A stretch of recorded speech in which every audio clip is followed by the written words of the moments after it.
Hello, everyone. We're jumping right in today. Welcome to Mojave Podcast Transmission. I'm your host, Clifford Johnston. It is 9:37 p.m. on May 7th, 2026. And without further ado, here we go.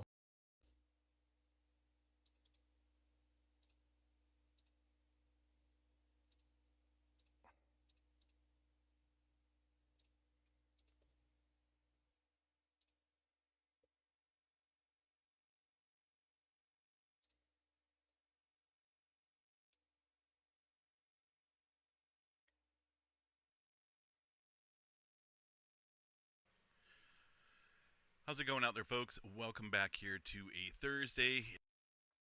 It is May 7th, 2026, 12:10 p.m.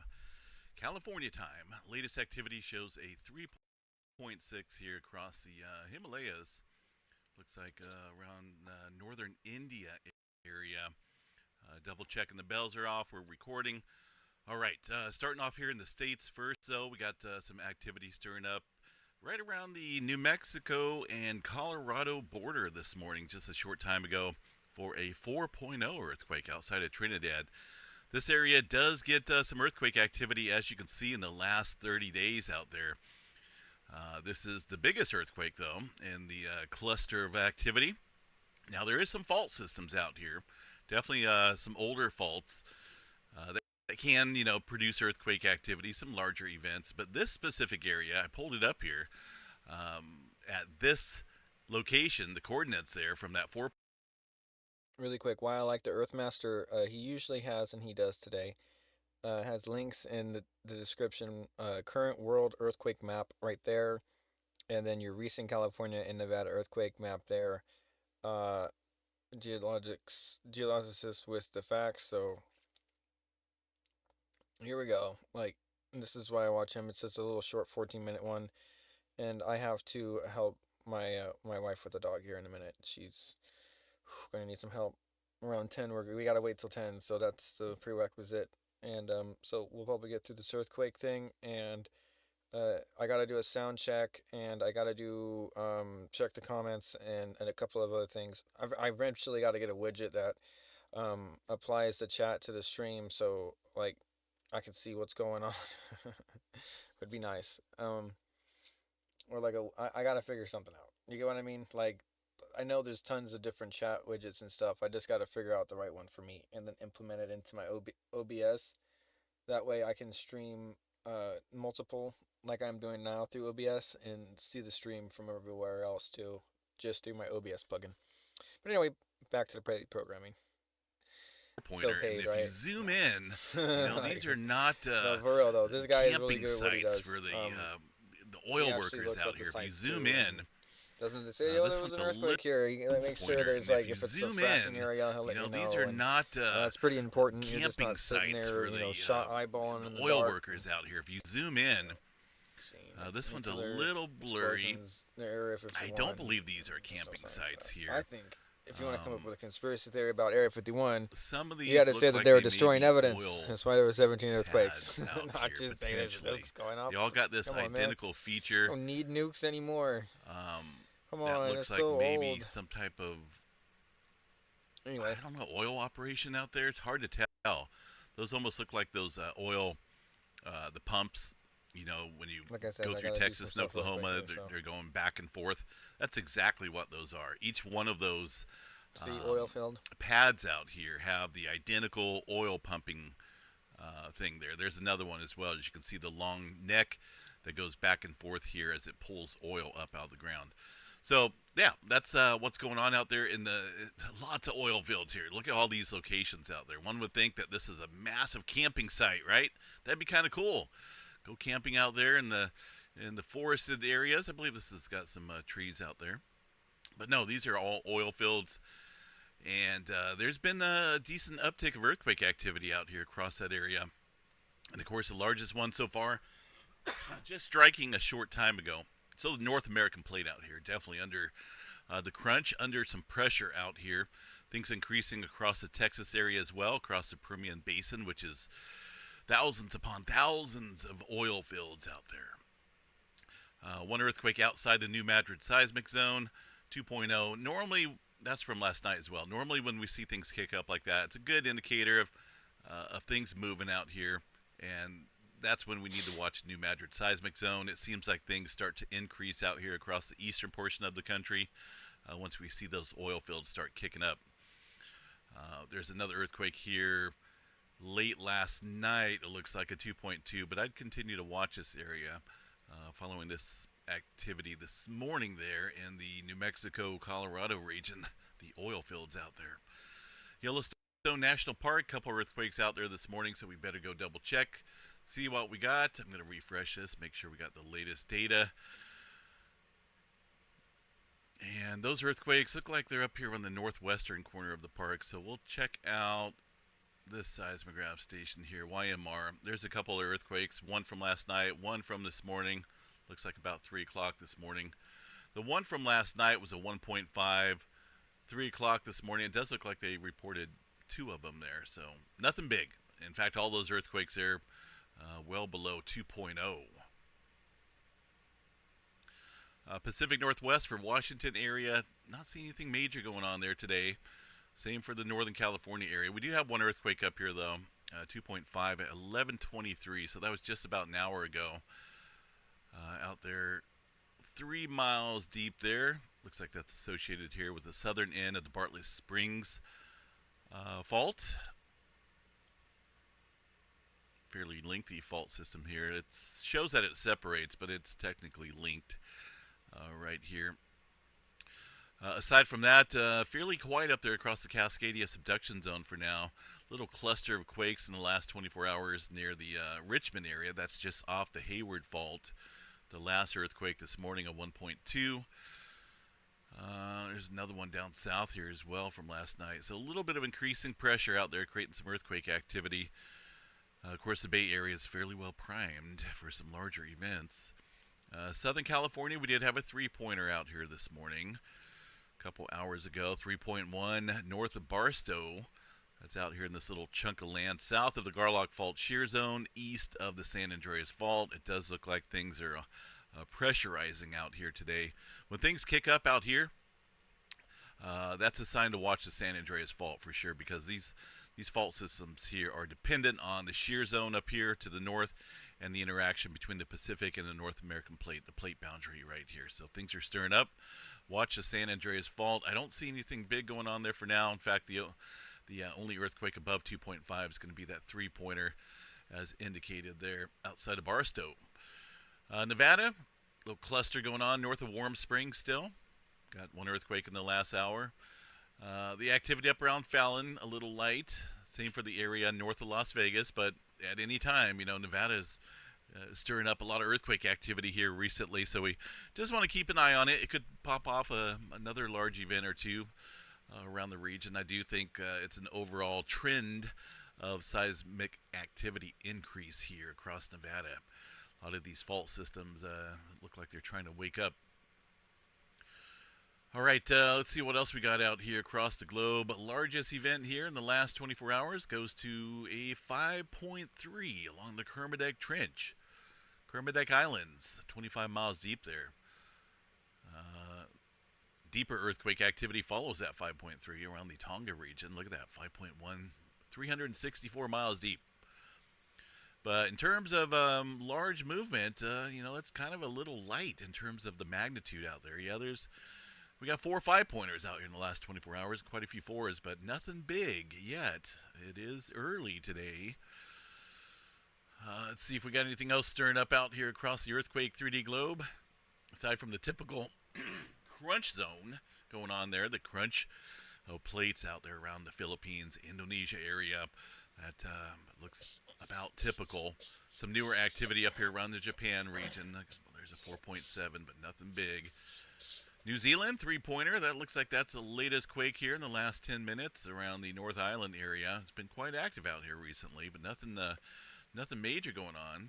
Does look like it wants to adjust in a big fashion, though.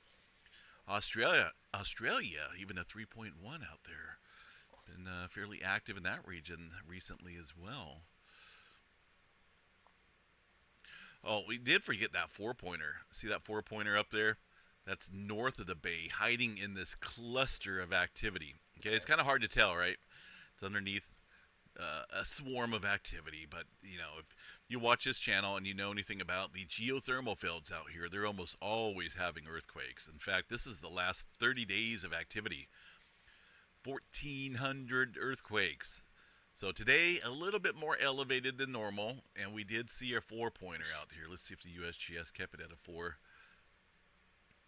Yeah, 4.4. They say the geysers, but there's no geyser activity out there. I don't even know why they say that. There's technically no geysers. All right, These are good job, geothermal Earthmaster. fields out here, Keep it up, sir. I harvesting gotta. the I'm energy pretty sure my below. These sound are check is okay, geothermal plants, but and they like I have a said, I whole gotta be on process call for there my where they girl's stuff. inject I help raw for her. sewage down into the heated areas below to I'm create supposed to just dry keeping the dog steam, calm. I don't know what that which in means. turns We will powers see, homes though. out there across the Bay Area. Interesting way to create or harvest energy, but hey, whatever works, right? But yeah, a little bit of larger activity. I Usually, believe that's the I largest event here in the last 30 days. smoke on stream past Sometimes 10, they but can I get up mean in the 4 range, it's getting to sometimes even the 10, 5 right? range here. Quite a few Because it years is my ago, own this show, I area could was bend seeing the quite a rules few if I want 4s and to, even but lower 5s, I and mean, it was it's just causing I've had quite a a bit of long local day. damage out Okay, here I've to the been I residents, normally and don't they kind spend of spoke up. hours I believe there was a compacting lawsuit bags. filed on the Like name. that's an I extra. don't remember what it was By hand, called. I tamp them all by They've hand. switched names as far That as the was company out here a gnarly. couple times. Okay, But yeah, just these 4-pointers, I know they don't like them when they happen, and just to why give my sometimes rocks they're backing. bigger than Like others, I they don't didn't need know. it. Like But it honestly, is very they close here they to could one of do these better without it. Actually, geothermal like plants out here. to be honest with you, Last 24 it's hours just here, decent little I want cluster to be going able on to do something across this like area. over there. Poking Like if holes I in the don't crust of a volcano. add I some type think of like that's okay, fake right? wall They know what structure, they're like how doing. am I supposed to just like okay, let me delete these, put All some right, beams in, let's see. and So like what else we got here? call it a day. I know it looks like the North American plate definitely Just increasing give it some some movement love, out but there. like just screw in some beams and put some plywood Nothing over major it. across the Middle And I America already Trench, have like South tons of America sandbag area. Nothing major as installation. well. Like Just a typical twos and it's a threes, and super maybe easy a like four a thrown in rampart there. like that. It was The really Atlantic easy. Ocean 1 So earthquake like I'm trying to this do morning, a something 4.7 modular, like out there in the that like anybody could be Mid-Atlantic able Ridge to area. complete This is a like spreading seafloor within center. weeks. Like The for survival, if you Mediterranean need and to. Middle East area If looks you fairly like quiet. Only a just handful of carry a small bag earthquakes of out there today. bags. Let's see if That's we can light. find that It's really light, sunspot. actually. Wow, look at that. Even though it's Had composite another. and We they're actually had strong an and M everything flare like here that, this like morning. Where did that come it's still from? relatively light. So anyway, back to the show. May 7th. Trying to get you guys sidetracked so you don't remember what I'm doing. Okay, Kevin doesn't even have that up here. Some people are smart. No. Oh, there it is. M 2.6 on the northeastern limb. So that is the sunspot up here. Right here. Barely see it. I mean, we can see the magnetic loops and lines, and there's plenty of them. That is an old former sunspot that was out here a couple weeks ago that produced some X-flare activity. That's coming around the bend again, and it looks like it's going to be active. I can't see the magnetogram, or I can't see the area that covers the magneto features of that sunspot, like this one over here and a couple weak ones. So we got a day or so to go before we actually see that. Maybe tonight we'll get a little glimpse of it here. But yeah, it looks like it's going to be an active region because it did produce a decent size M flare here recently, also a C flare last night. Things will probably be on the uptick here in terms of flaring potential. 5% chance there for X flare, M flare 35% chance, C flare 99% chance there. This one's kind of flaring down here a little bit.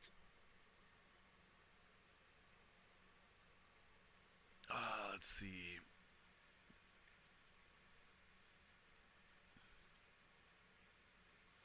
Let's take a look here and see if we can spot that flare.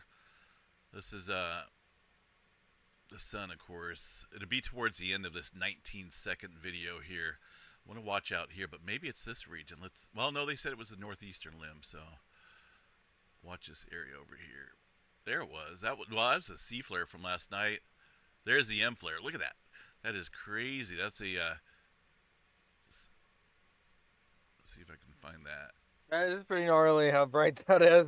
Like that's. There it is.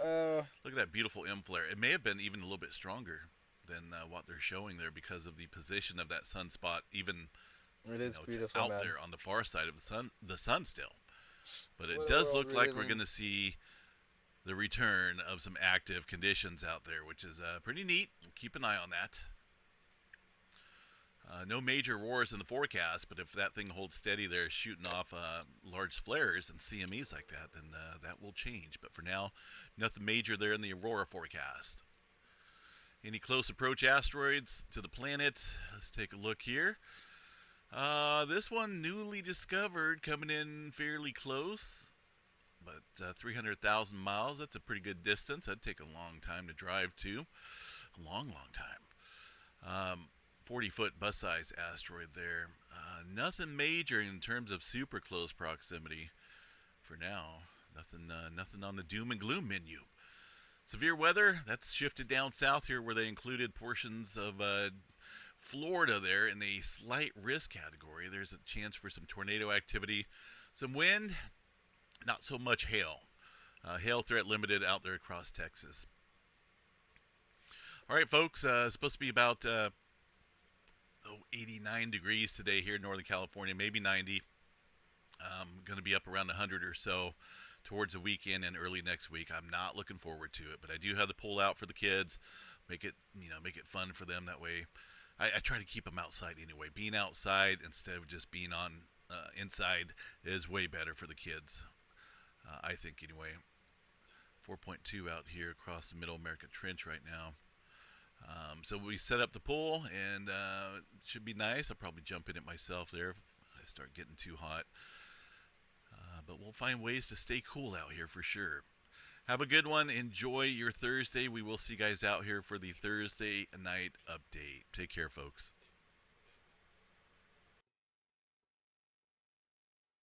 Carrier aircraft have taken out one of Iran's all tankers. That more coming up, but we begin with a U.S. fighter jet firing at an Iranian.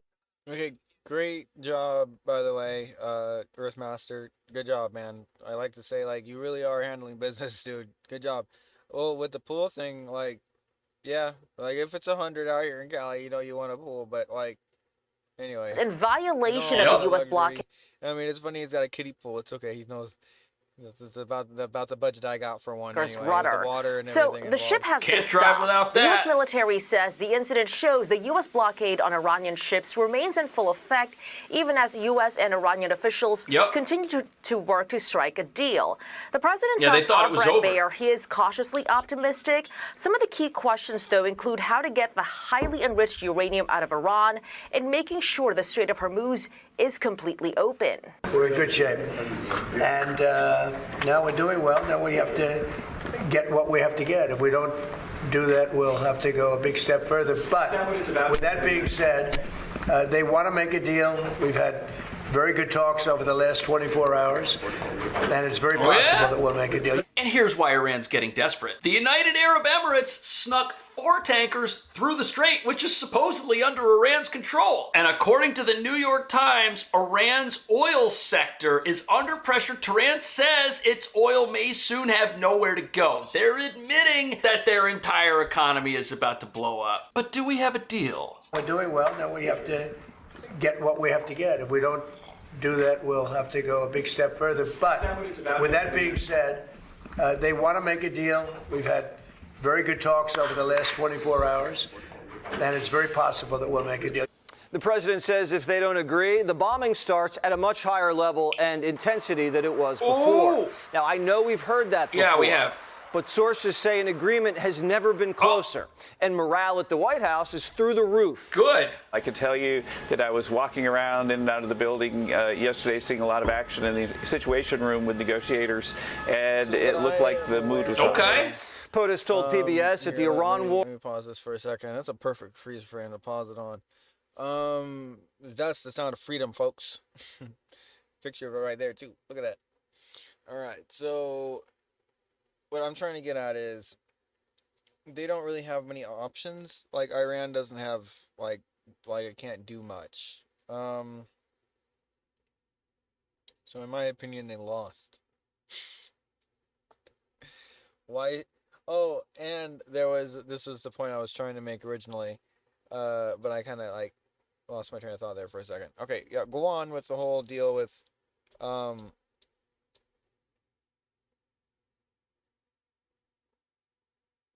with the talks with Iran here, you can't just like have another in-person talks to solidify this.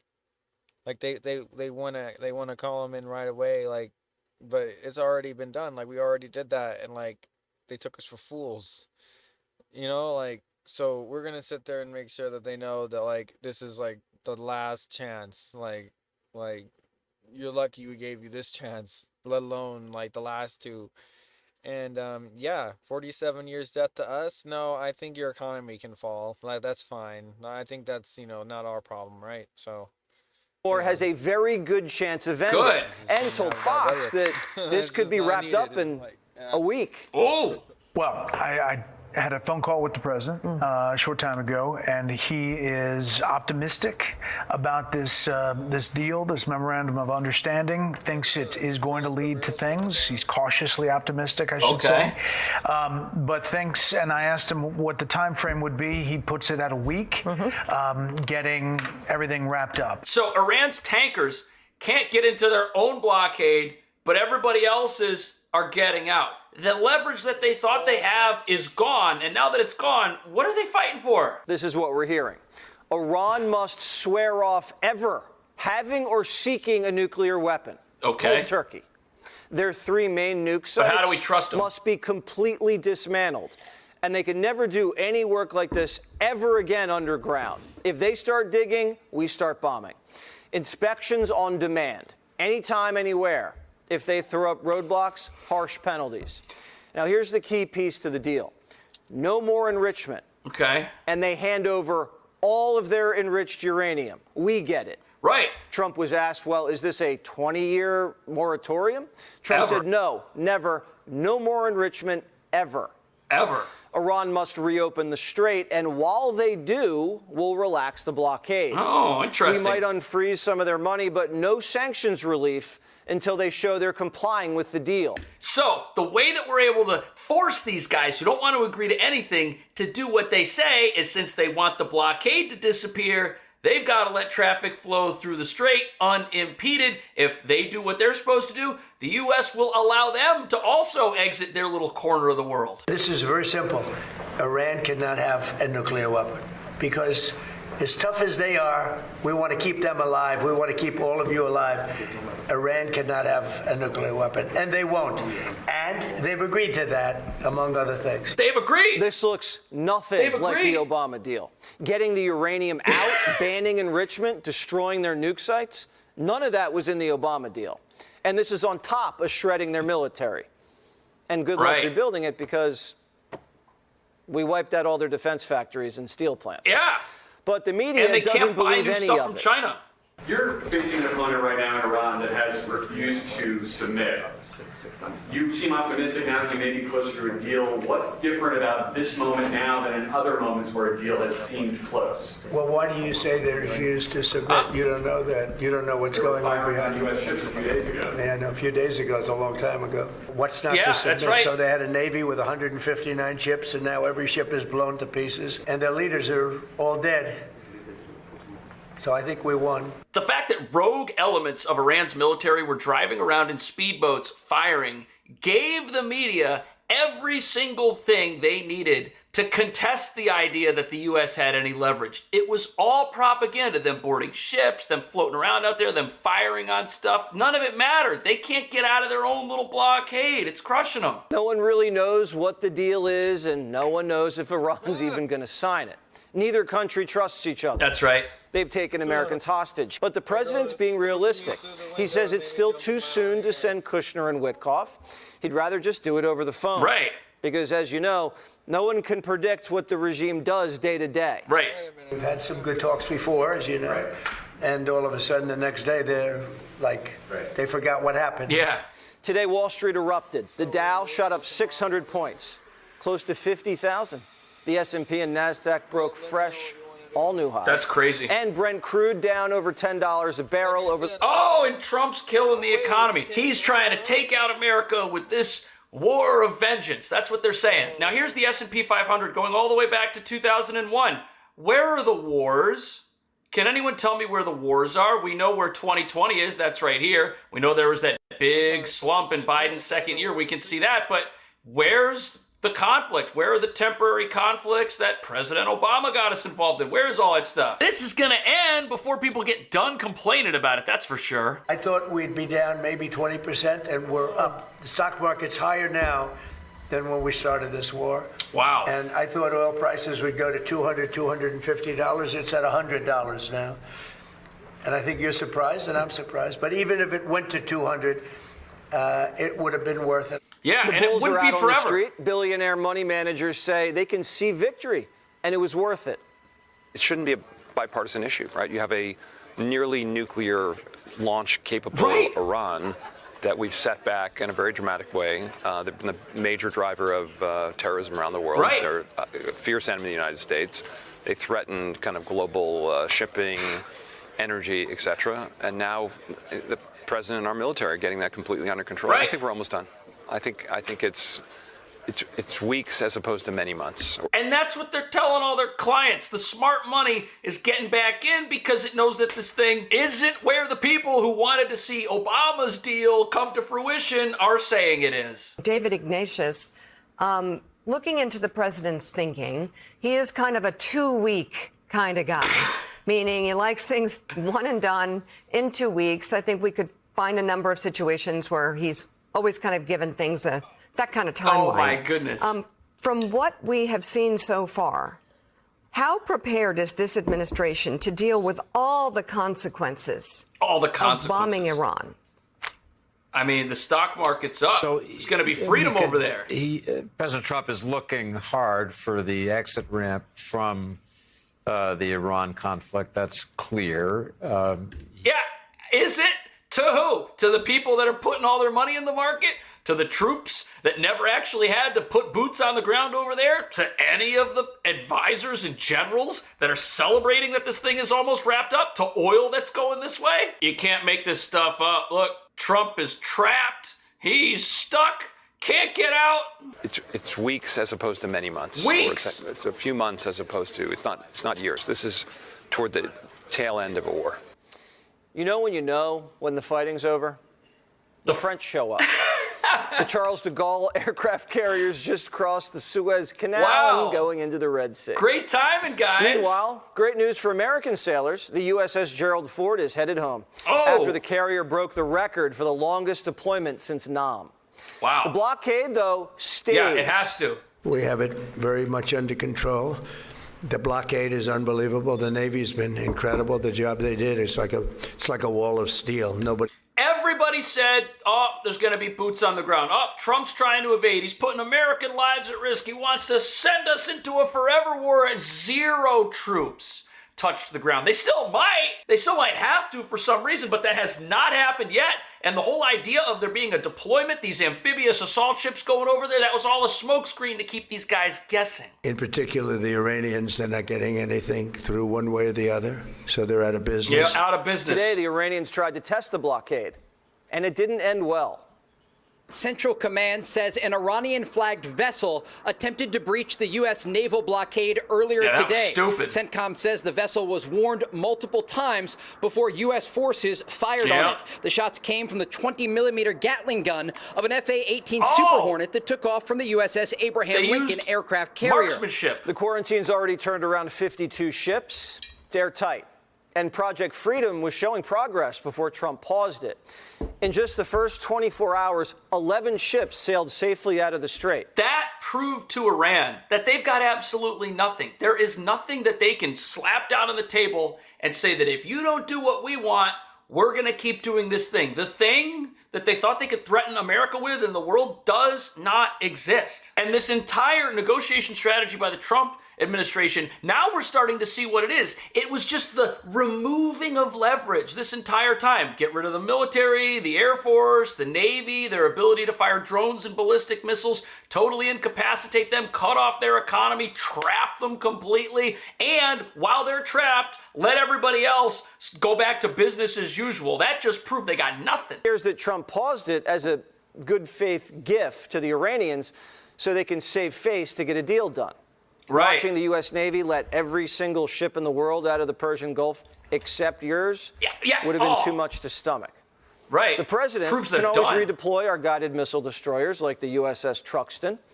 and throw up another protective bubble if the Persians go back to their little games. These Iranian peace shooters didn't do a thing. The Truxton Look at these things.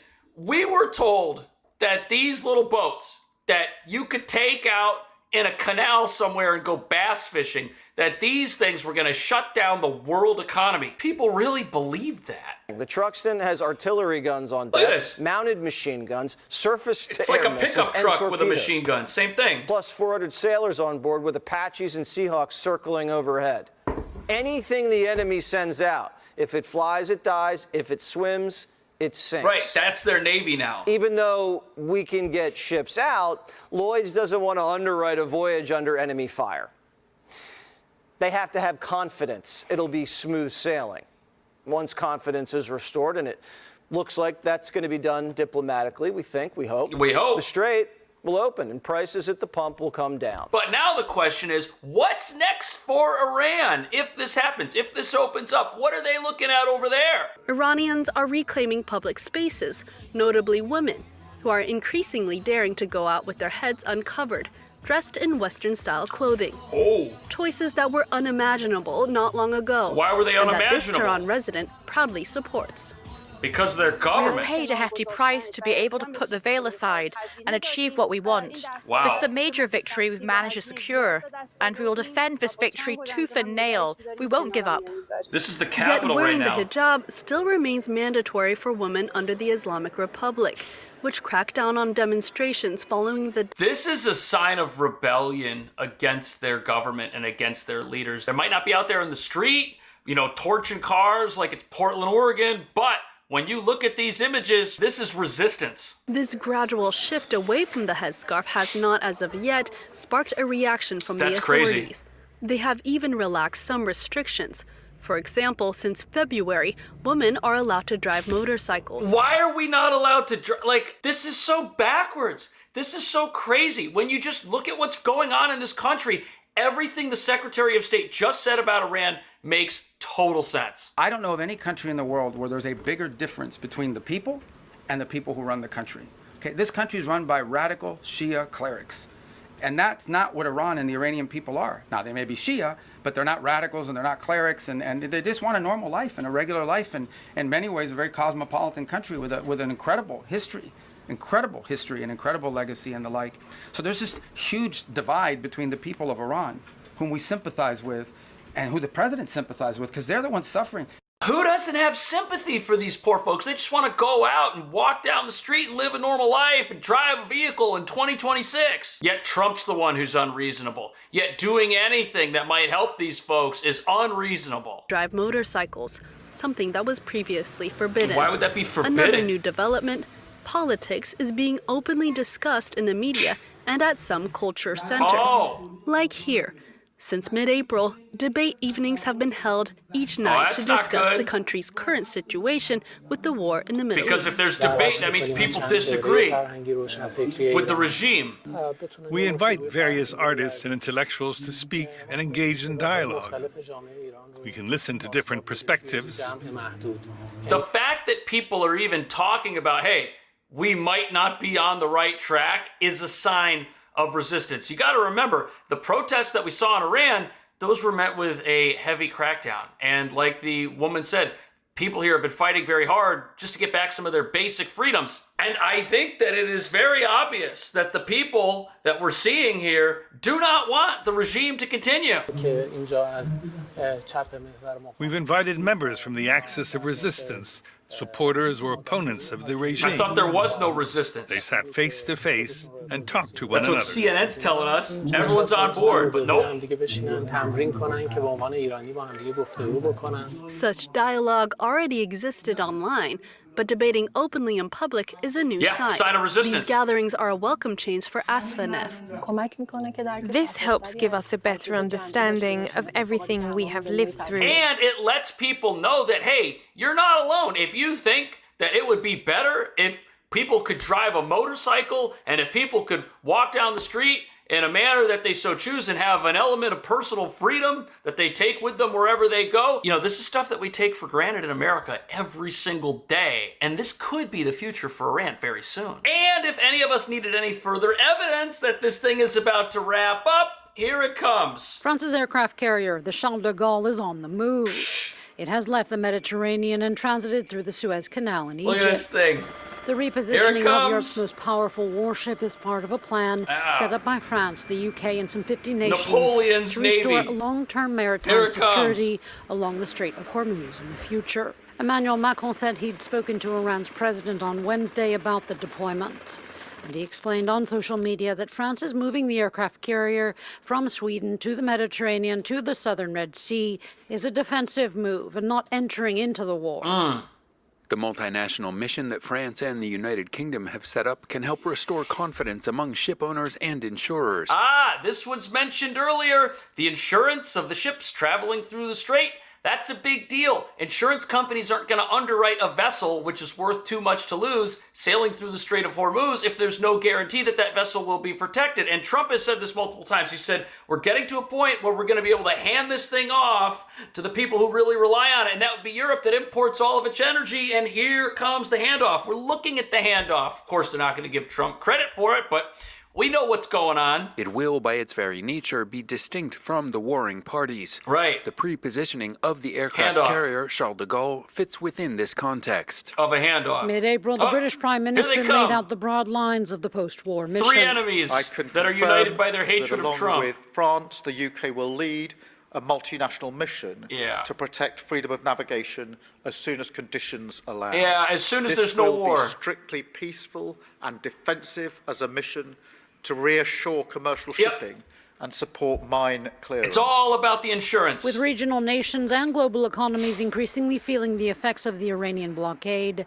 France's foreign minister said the strait must be reopened as soon as possible and remain It's open. great we're having that conversation In the short term, now. it is essential that the Strait of Hormuz be reopened. The strait is a common heritage of humanity. It cannot be blocked, subjected to tolls, or used as leverage. Right, that's huge. This should never have been allowed to happen, and it's appalling that our allies who rely on this way more than us, because they're the ones importing energy, not us, had nothing to do with this conflict. They just wanted to sit back. The Straits of Hormuz do not belong to Iran. They don't have a right to shut it down and blow up ships and lay mines. And that's what they've done.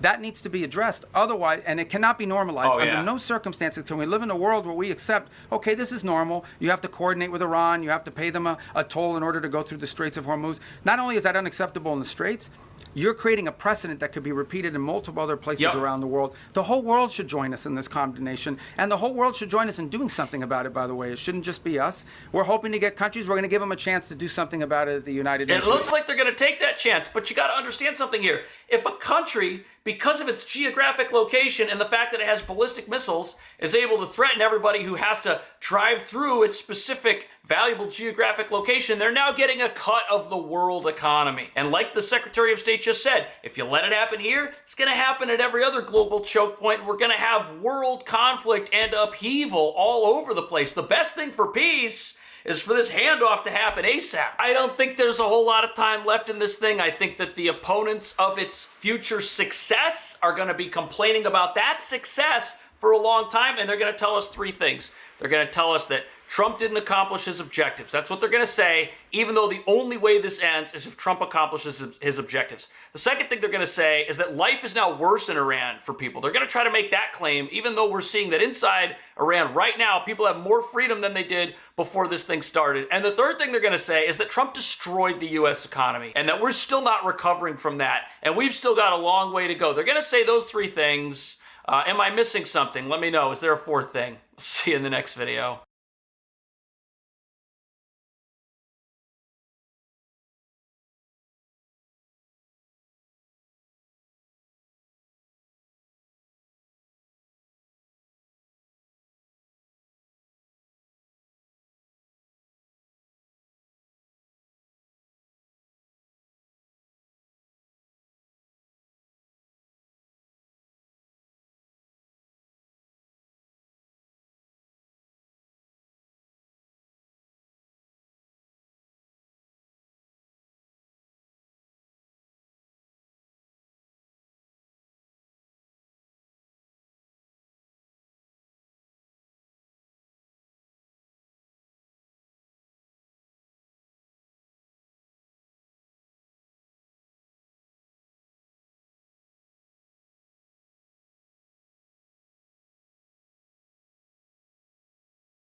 Wow. Okay, so I kind of got inspired to play a little bit of my Star Fox 64 playthrough, but at the same time, I kind of want to play some more Warcraft 3. So I don't know, I'm torn.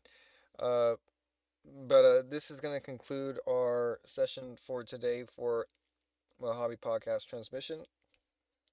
I didn't really say much, but we did cover a good hour stuff earlier in my pre transmission that you guys can go and watch if you want. And anyway, I'm just trying to not stress as much because like the dog's going through some stuff, so I'm trying to like keep my energy right. So when I go in there, I'm not stressed, so she can just see, happiness and not craziness. So yeah. Anyway, we'll see what's going on here. Like I really want to play some Star Fox 64, but at the same time, like I want to play Warcraft 3 because I'm doing my retro stuff right now. So I don't know. I'm kind of torn. But I really saw Star Fox Direct, and it looks so good.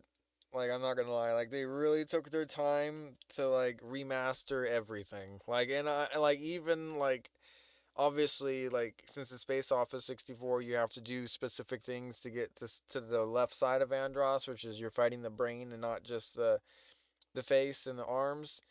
So the brain and the eyes and stuff like that. Like I don't know, it was just a better boss fight, in my opinion. I liked it, and because you got to see James the dad at the end of that.